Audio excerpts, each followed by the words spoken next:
Hey guys, welcome back to our channel. So one of the most demanding video में लेके आ चुकी हूँ chemistry के इंपॉर्टेंट टॉपिक्स। लास्ट वीडियो में मतलब लास्ट वीडियो में मैंने फिजिक्स के टॉपिक्स आप लोग को बताए थे।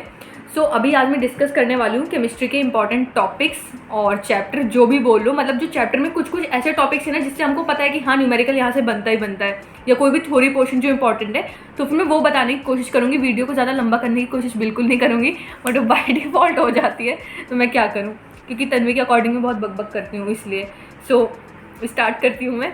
तन्वी भी देखो बोल कर रही हूँ, और तन्वी यहाँ बैठी हुई है। इसको अगर कुछ बोलना होगा बीच में तो ज़रूर अपनी आवाज़ देगी। और अगर ये हाँ, अरे लाइक शेयर सब्सक्राइब बाद में बोलना है, अभी से ही बोल रही है लाइक शेयर।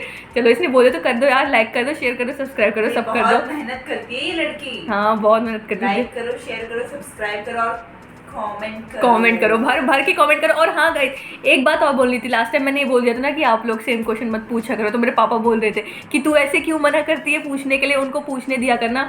सो यस, आप लोग कुछ भी पूछ सकते हैं, रिपीटेड कुछ भी कैसे भी पूछे, मैं रिप्लाई करूँगी। आंसर सेम होगा, आंसर सेम होगा। पूरी वीडियो देखा कीजिए। हाँ यार, पूरी वीडियो देखा करो सचमुच में। अब जैसे मैं इस वीडियो में बहुत कुछ बताऊंगी केमिस्ट्री के रिगार्डिंग बहुत कुछ, सो अच्छे से देखना। तो मैं स्टार्ट करती हूँ। सबसे पहले 11th की केमिस्ट्री। आज मैं देखो NCERT लेकर बैठी हूँ, NCERT मांग के लाई हूँ मैं अभी, और अब उसमें से ढंग से बताने वाली हूँ। तो सबसे पहले जो आपका पहला चैप्टर आता है, ये some basic concept of chemistry.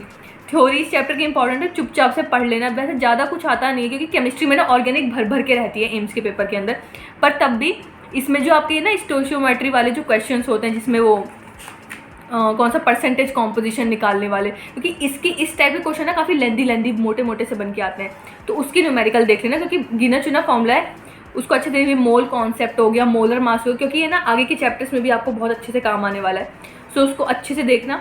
उसके बाद है structure of atom. In chapters के बारे में मैंने पहले भी कुछ बात बोली थी, अगर आपको याद हो। अगर आपने लास्ट फिजिक्स वाली मेरी वीडियो देखी है, तो इसमें ना कुछ चैप्टर्स ऐसे हैं जो फिजिक्स और केमिस्ट्री दोनों में ओवरलैप कर जाते हैं, जैसे कि ये स्ट्रक्चर ऑफ एटम हो गया। अब ये चैप्टर अगर आप वहाँ फिजिक्स में कर लो और यहाँ केमिस्ट्री, दोनों जगह आपको काम पड़ जाएगा। तो इन चैप्टर्स को बिल्कुल मत छोड़ना यार। 3-4 मॉडल है, अच्छे से उनको देख लेना। थ्योरी उसकी पढ़ लेना, क्योंकि किसी ने मेरे से पूछा था कि दीदी थ्योरी कैसे, मतलब थ्योरी ज़्यादा आएगा न्यूमेरिकल ज़्यादा आएगा।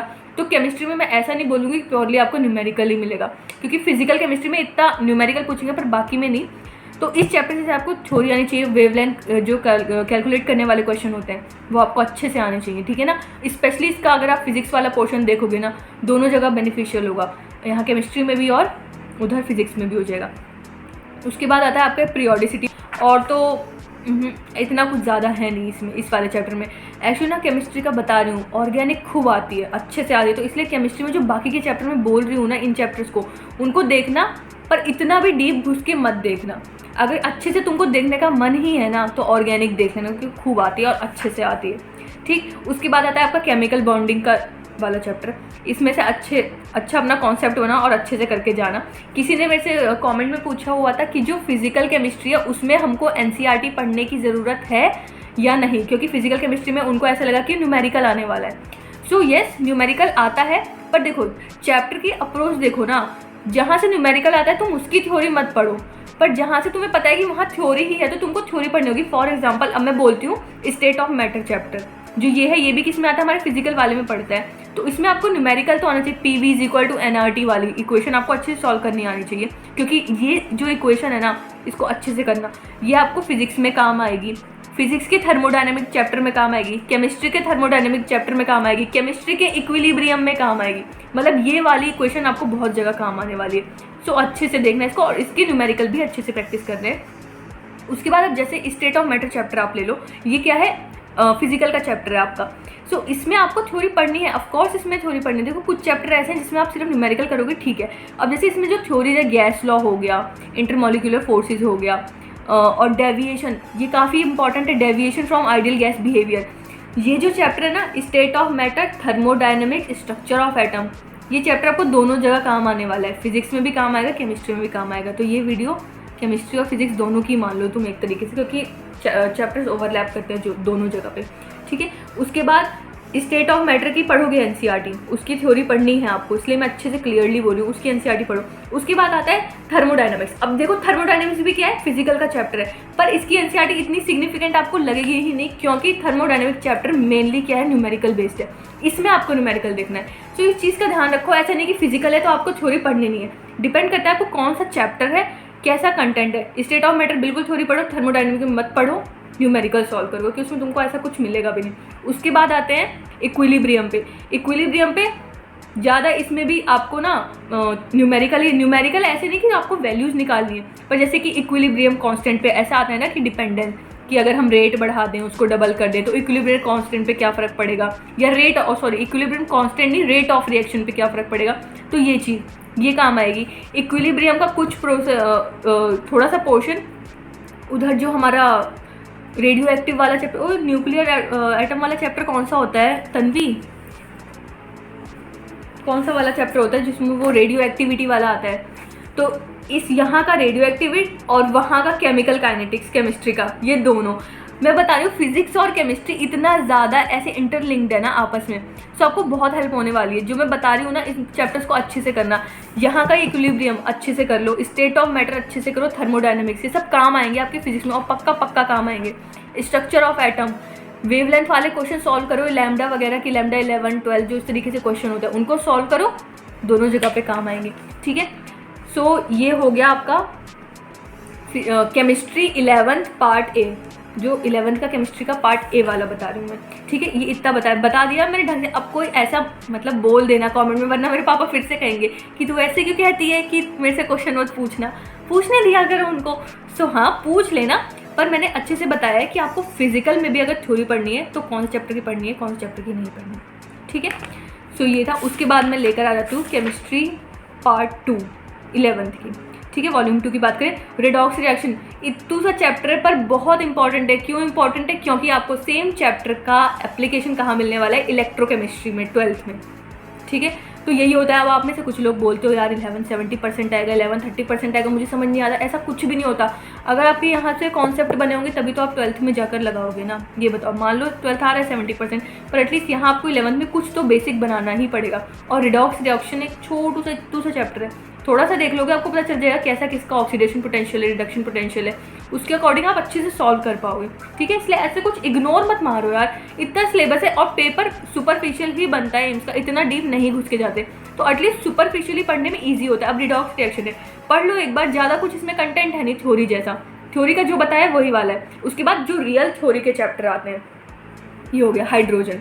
ऑफ कोर्स पढ़ना पड़ेगा, क्या कर लोगे इसमें, तो तुमको पढ़ना पड़ेगा। पोजीशन हो गया, हाइड्राइड, हाइड्रोजन। इसमें तुम इनऑर्गेनिक में जो है ना, इसमें काम और जितनी भी रिएक्शन है ना सबको लिख लो एक जगह पे, मतलब शीट लो या कुछ भी लो, उनको सबको अच्छे से लिख लो और डेली एक बार देख ले करो। अभी बहुत टाइम है, आज क्या है, मई मान लो, मई आ गया, 1 में मान लो। तो क्या करो, सारे ऑर्गेनिक इनऑर्गेनिक जो है ना सबको अच्छे से लिख लो, क्योंकि एनसीईआरटी वाली ही इनऑर्गेनिक आएंगी और कहीं की इनऑर्गेनिक आने वाली नहीं है।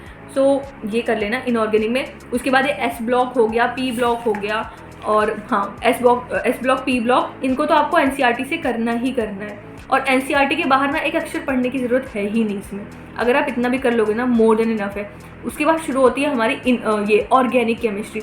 ऑर्गेनिक केमिस्ट्री में आपको जीओसी, जनरल ऑर्गेनिक केमिस्ट्री अच्छे से आनी चाहिए, अच्छे से मतलब कि आनी ही चाहिए यार, तभी तो आगे का बनाओगे ना कि कौन सा प्रोडक्ट जो है स्टेबल होता है रेजोनेंस वगैरह करने के बाद, तो ये सब आना चाहिए। आइसोमेरिज्म बहुत इंपॉर्टेंट टॉपिक है।